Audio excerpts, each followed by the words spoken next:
All right. Good morning. I have Seth Hmielowski from Z Group Architecture. Seth, we've known each other for a long time. I've gotten to see you do many different things in your architecture world, and we're due for a good in-depth catch up on what you've Yeah. been up to most lately. And so we'll do a little bit of that on this call. But the first thing I want to ask you is it's a little different than what I ask sometimes, which is normally if you got onto the gondola with somebody you didn't know and they said, "What do you do? How do you explain that?" I'd rather if you could answer it a little bit differently, which is, what's a day in the life of Seth look like uh, when you go to work? Well, first of all, thanks for having me, Andrew. I really appreciate it. And yes, you and I are due for a lunch here and catching up. Um, for when I started in on being a principal at Z Group, I was managing a lot of projects, and so I was in deep with the design. And these days, we've grown the company from 6 people to 21 people in the past 4 years. We added a interior design department, and we have four very talented folks there. So broadening our services has helped with that. And so these days, I'm in a lot of meetings, on a lot of calls. I'm meeting with potential clients. So a lot of what I do is meet with prospective real estate broker clients of theirs, looking at a piece of property that they may not understand what they can or cannot do. And so I'll walk properties and say, okay, well, here you're in the city of Aspen. Here are the things you can do here. Here are the things you can't. Picken County, so forth, so on. A lot of my time is with potential new clients, with our existing clients, and managing their expectations, and then building the business and doing a little bit less design, a little more hand waving these days. But quite frankly, I love it. I love building the business. I love working on the business, and I love the client interaction. That's awesome. So congratulations on the growth of the company and adding interior Yeah, designs is a really thank cool you. component to have. What's the future that look like? Are you hoping to continue to grow, or are you in a good spot? What do you see? Good question. We were just talking about this over the weekend, actually. Scott McHale is my business partner, and you know, talking about next steps. We had a lot of focus on the Valley and a lot of focus on our company and the interior design department. Now we're picking up our heads, saying, okay, what's next? We're starting to look at other markets. The Park City area is one of the spots we're starting to dabble in. We have expanded to Denver. We've got 3 projects in Denver that we're working on. We got our eyes on Boulder as well. As far as the growth of the company and how many people, we're trying to figure that one out. If we're going to get into these other markets, we're going to be looking at other employees in other areas. But as of right now, if we were to kind of just stick with this market, we'd probably stay around that 20 to 25 people. Got it. And are all your employees based in the Roaring Fork Valley?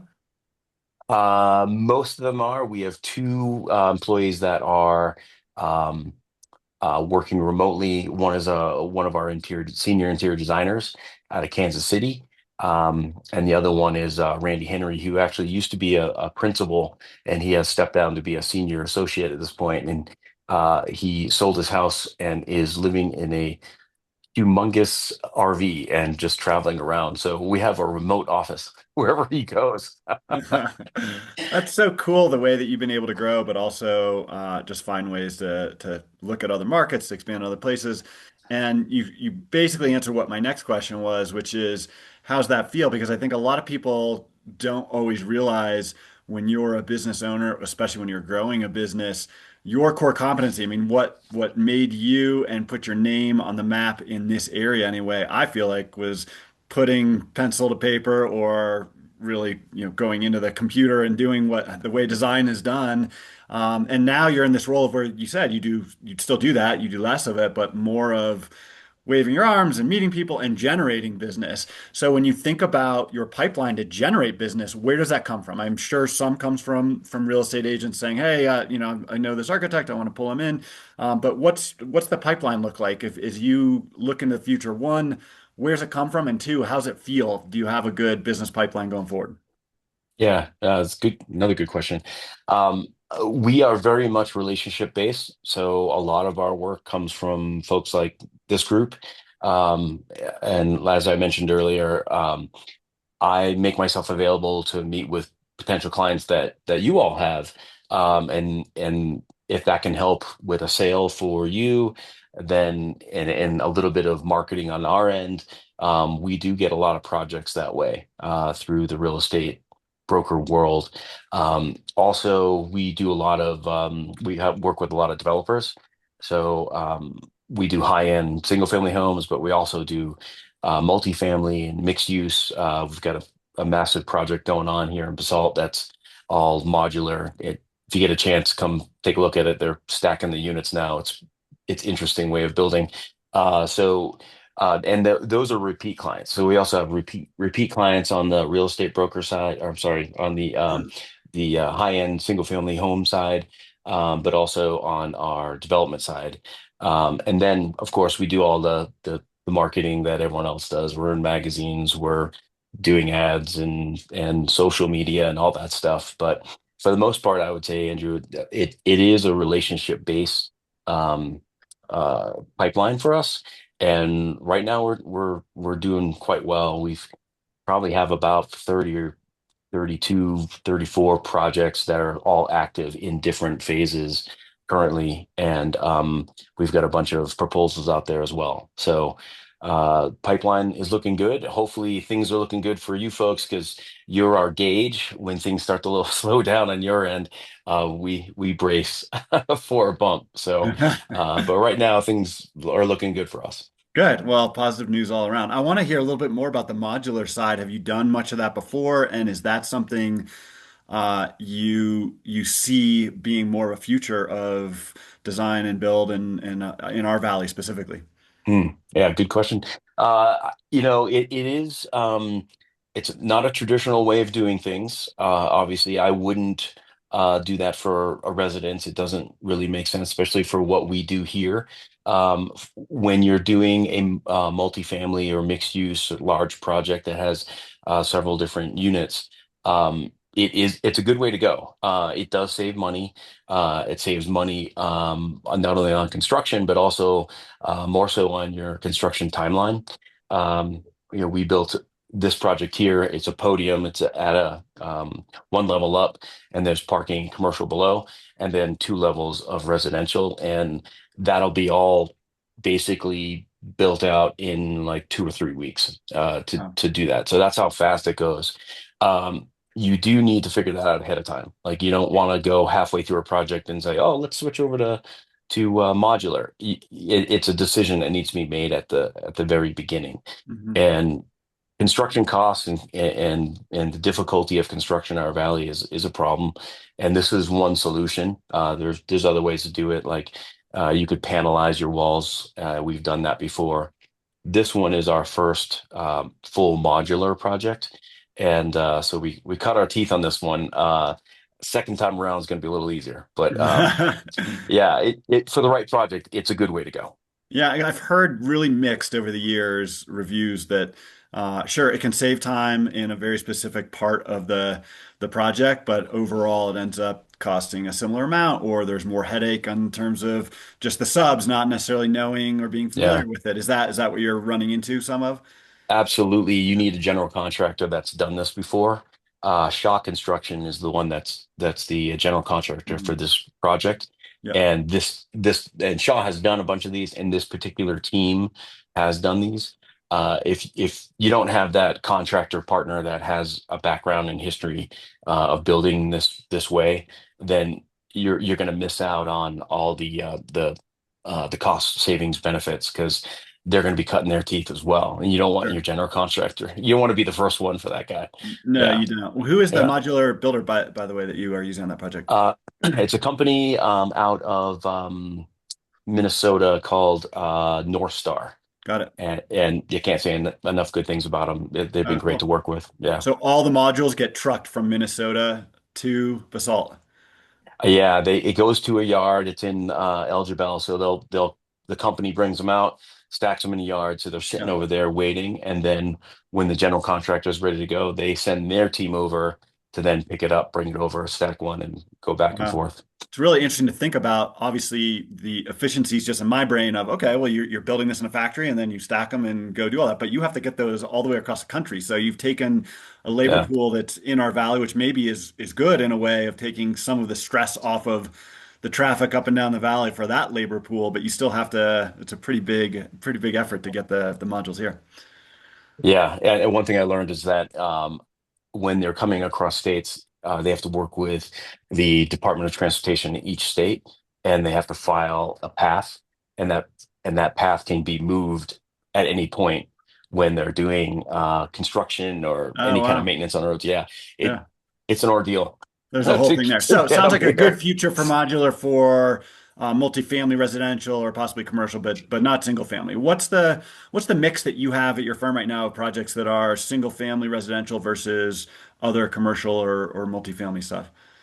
Yeah, we're right around the high end single family is our bread and butter. That's sort of what we built the company on, and we're anywhere from I'd say 75% um, high end single family, and then the other 25% is the mixed use. It's multifamily. We're doing a lot of hospitality, so restaurant work and boutique hotels, that sort of thing, and then commercial as well. So Cool. we kind of fit rounded out that way. So on the residential side, if I had a client who said, I'm interested in building a house in Aspen, at what point is the right time for you to be out there waving your arms and talking to them and getting to know them? How quickly in the process do you want to be involved? I've found that when you're doing the sale, that's a great time for me to be there. Mhm. Because what I'm able to do is help with expectations. And as you all know, the codes in our valley, especially in Aspen, are they're difficult, and we get a lot of clientele that's coming from Texas, Florida, California, and they want what they want. And the city of Aspen is a little tough to get them what they want. So being able to help them negotiate around what can be done here in this valley, whether it's Pickens County or the city of Aspen. I think I found that it's better to be on board or be involved right at the very beginning, and that actually can hopefully help with your sale. But the sooner the better, I would say, is getting someone like myself involved um, with a new Yeah, client. makes sense. And I think one of the things that we talk about at our company a lot is knowledge is power, information is so important, and we deal in a world as well as you where lack of information can be very challenging. So when you have a client who isn't sure how long it might take, what the process looks like, what's it going to cost, I think having you involved very early can help with all that. To what degree? When a client is just standing out on a vacant piece of property, or maybe it's a tear down or remodel, whatever it is, to what degree are you able to give very early on information to them about here's how long it'll take, here's what will cost, or does that have to really evolve through the process? And I'm guessing the answer is you can kind of start wide estimates and then it gets more and more refined. But I'm curious on that because I think that is what so many people here come and they say, "Well, wait a minute, you're saying it could be 4 or 5 years before I'm Yeah. into the house? Like I don't want to do that." And so that automatically kind of turns off some of your pipeline if you're not able to instill confidence as to why that is or how that process goes. Yeah, we've done that song and dance quite a bit now, so we've got that pitch down. Yeah, And it depends, right? It depends on, is it a remodel? Is it a tear down? Is it a brand new piece of property? Is it in Pickens County? Does it have to go through the land use process? And that's where you really get gummed up with the timeline. If you've got to do any kind of land use approval, that you're tacking on almost 2 years right there. It's just it's right. a painful process. So. It all depends on the property where it's located. It depends on the type of project, whether, like I said, whether it's a renovation, addition, tear down. So understanding that and standing out there on the piece of property with a potential client, um, that's where I can help navigate all that and explain what you're going through or what they're going to be going through and how that looks. And we have ways to uh, at least try to cut down some of that timeline. We try to overlap some of the design time with any kind of entitlement review and all that stuff. So it is a linear process, but for the most part, we try to be a little bit more efficient in that linear process to try to cut down some of that timeline. Sure. And so let's take that next step of, all right, we're standing out there and I'm trying to get a sense. Okay, it's going to cost me 5 million or 8 million to buy this piece of property. Seth, I want to build a 8,000 square foot house. How much does that cost? What are you seeing right now for that range? And I realize it's definitely got to be a range between Aspen versus Snowmass or Basalt or whatever. Yeah. So if we're up Valley, if we're in Pickens County and we're in Aspen, that range I'm seeing a typical house, like because the ceiling can go wherever, right? The typical house is anywhere from I'd say 2,200 to 2,700 a square foot. Mhm. Now there's ways that we can get below that, but that takes a lot of communication with that potential client and they've got to be willing to um, make some difficult decisions on things, whether it's finishes, whether it's layout. We can get lower, but for the most part, when I work with our clients and like they want what they want, it's going to be somewhere in that 22 to 27. And that 2,200 foot, is that everything? Is that soft costs and your design costs, or is that just construction? That's all just construction. Wow. Yeah, yeah. So And then are you help me with, multiplying that by the garage also, or just the finished heat? We throw the garage in there as well. So on the initial conversation, right, we're talking at a 60,000 foot sort of detail. It's the whole thing included, right? When we start getting into more of a more solid design, and we got something on paper, then we can start looking at those different pieces of the program that might be a little less. But for the most part, as an overall conversation at the very beginning, we're including the garage. so let's say we're at 2,200 a foot. We want to build this house. So now in my head, 8,000 square feet. I'm at 17 plus million dollars. And the meter's starting to go. And I'm saying, okay, I know how long this takes. What should I expect for permitting costs and, other soft costs along the way? Yeah, I would say, and that depends on the size of the house, of course. If you're in Pickens County, your permitting cost could be $500,000. Hmm. You're in the city of Aspen, if you've got employee housing mitigation and all that, you could be going over that. You could be Sure. in 600. Um, the soft cost is a little bit tougher because depending on how much this wants to be dialed in. If are we going to get into specialty consultants and that sort of thing? That could range. Your soft cost could be $1 million when you're Yeah. all said and done. Yeah. And how do you structure your fee? Is it tied to construction costs? Is it fixed? Does it just depend how much you like the client? Like what's your program? Yeah. Uh, yeah. Sometimes you might put a little extra on there if it's a really difficult one. I just kidding. Yeah, so the sort of standard way of practice here in our valley, and I think this is kind of what I find with AIA. It is a percentage of construction, and you'll see a range from geez, like 8% to 15%, depending on Mhm. who you're working with. And usually, what we do is, that upfront. Discovery phase, whether it's conceptual design, it's land use and schematic. We typically do that as an hourly, just because uh, honestly, it's the fun part, and that's where clients really dig in, and we do a lot of studies. Mhm. So it's really tough to put a fixed fee on that. And then we fix our fee after that. So we Got it. we we we're anywhere between an 8 and a 10% of construction costs for the DDs through CA. Cool. How long does it take? I mean, if you have a new client and they say, "Let's go," I'm excited to start digging in. How long Yeah. until you get to a point typically where they say, "Love the design," and now let's, go to contract and go in for start finding permanent contractors and all that kind of stuff. Yeah, that's something that we try to dial that in pretty quickly. Our process, you can get pretty dangerous with throwing out construction cost numbers, right? Like you can get down the road and all of a sudden they're like, "Whoa, this has gotten to be way too much."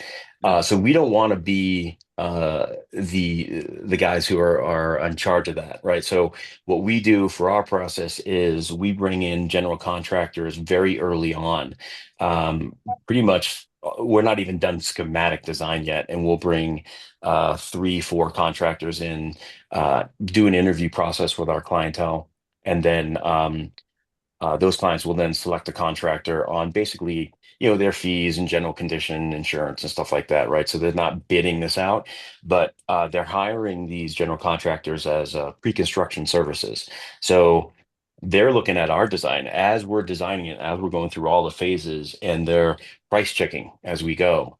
So when we get to the end of this and we have a construction documents are all set, we're in for permit, that client knows how much that's going to cost within 5 to 7%, and they're comfortable moving forward rather than having a big shock at the end, going, "Oh, okay, I thought it was going to be 2,200 a square foot. Now we're at 28." So that process is very important for us to bring in a general contractor component, and that usually is about a 3 month time frame by the time we're ready for someone to really be able to sink their teeth into it. I imagine you have some GCs that you like to work with more than others, or you've ended up working with more than others for whatever reasons. How much do you like to be an influence in that process versus, like, for example, as a real estate agent, a lot of times you might say, "Well, I've worked a lot with these three home inspectors, but I want you to choose between them. I don't want my, influence necessarily to control that." Yeah, we have our crew, and what we have found over the decades here is that we enjoy working with the smaller general contractors. Mhm. So, the owner of the company is very much involved. So they're maybe construction company of 5 to 10 people. Um, that sort of that relationship and getting the owner as part of the owner of the construction company as part of the team, that seems to be our sweet spot. It works out Mm. really well. I and you're hitting the nail on the head with I definitely do not bring one general contractor to the table.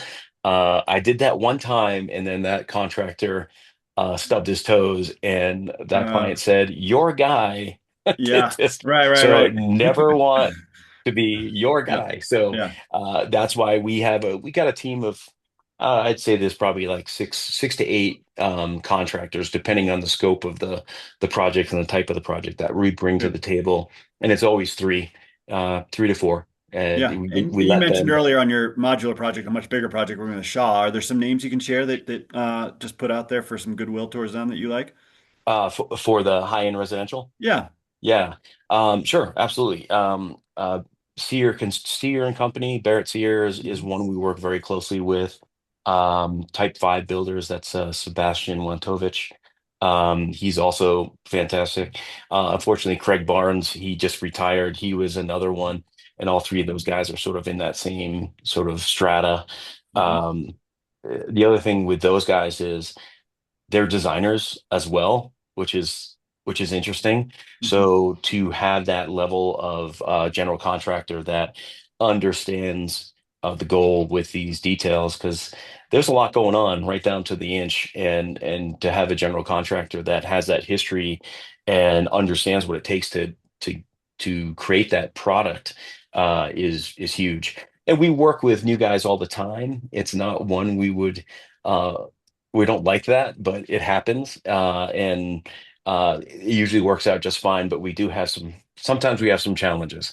Yeah, But sure. Well, you have yeah, to work with new guys because it's some of the old guys, like you said, roll off and yeah, whatever. You got to constantly yeah. keep going that. When you made the decision to bring interior design in-house, was that driven primarily as a business decision for you operating the business, or was that more client service driven? What was the equation there that caused that? I would say it was three things. One, it was a business decision for sure. There's a lot of work that's still there, a lot of fees there, and we were just sort of giving those away. And then, as a designer, we were already doing a little bit of that anyway. So bringing that, keeping it under one roof, and keeping those fees in house, that was a component. The other piece of that is the design and having the ability to control the entire design all the way down to we'll have projects where we're putting the silverware in and we're putting sheets on the bed, like Mhm. we'll do a full turnkey.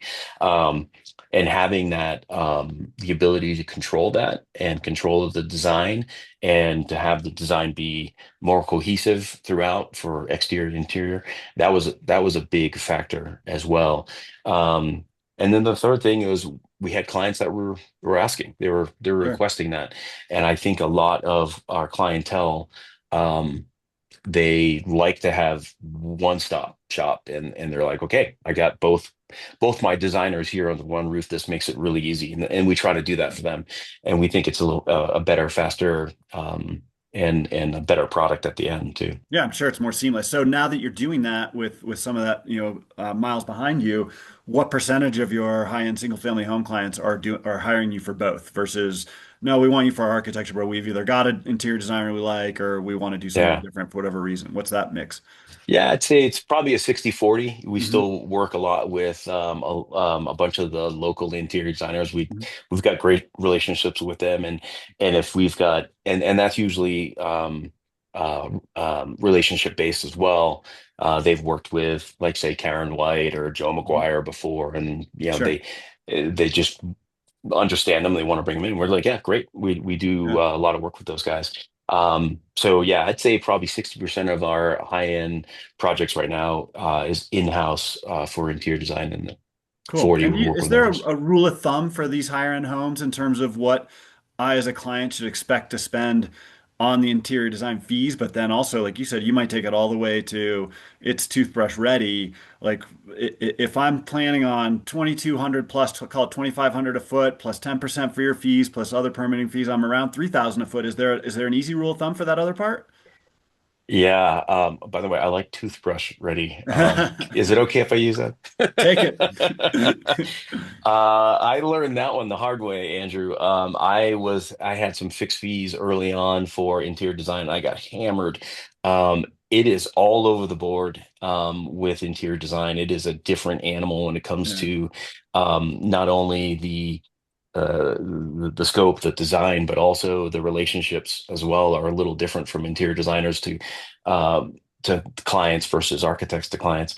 So we do all of our fees as hourly just because Mm. it just goes all over the place. Sure, So of it's course, yeah. it's tough. So I do get that question as to, okay, what should I expect there? And it's really hard to answer that one because Mhm. it is so subjective and it depends on the clientele. We've got some that just like, okay, I just want you to do the fixed finishes and we're good. And then we get others like toothbrush ready. So it's Yeah. it's hard to say um, to give that number, All right, I'll honestly. let you be obscure on that answer. That's fair. I think that's a good it's a Yeah. good answer. Two more questions and we'll wrap up. First one is what's most challenging in your world right now? I think the most challenging thing is both the city of Aspen and Pickens County are ratcheting up their codes. A lot of it right now is revolving around energy use, and that is it's making it a lot more challenging for us to do the things that our clients want. Um, you know, getting a heat in-ground heated pool, right? And that's something that you don't get a lot of it, but you do get some that want it. We can still do it, but it's creating a hurdle. The city of Aspen is no longer letting you do it in a gas fireplace that's open in your living room. It's got to be an appliance. and our clients don't like to hear no. So I'd say the most challenging thing right now is the energy use, which I don't disagree with. We got to start tightening belt somewhere, but it's definitely it's getting harder and harder. Yeah, a lot of our land use code, which I'm guessing would be no matter whether it's energy or other changes over time, that's your biggest challenge consistently in your day to day. Yeah, Those are all things we got to look in the mirror and say, we want these things, but is this how we want them, right? yeah. It's really hard. All right, last one, easy softball for you. What are you looking forward to most in the coming months or year? And this can be personal, professional, otherwise, whatever. Oh, okay. This coming year, for us, I was talking about getting into other markets and understanding where we could get some growth.